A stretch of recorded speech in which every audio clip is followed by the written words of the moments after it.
Aujourd'hui, on s'intéresse à un fait divers particulier qui commence par la mort d'un jeune homme où deux criminels impliqués dans d'autres meurtres s'accusent mutuellement et dont le dénouement a provoqué une réforme du droit. Les faits se déroulent le 8 mai 1986 à Périgueux.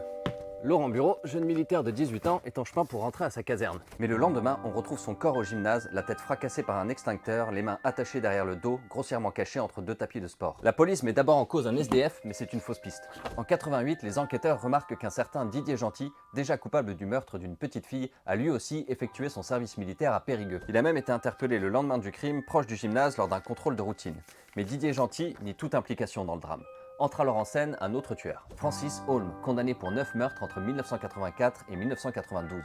Celui que l'on surnomme le routard du crime déclare qu'il était à Périgueux et qu'il a été témoin du meurtre. Il accuse nul autre que Didier Gentil.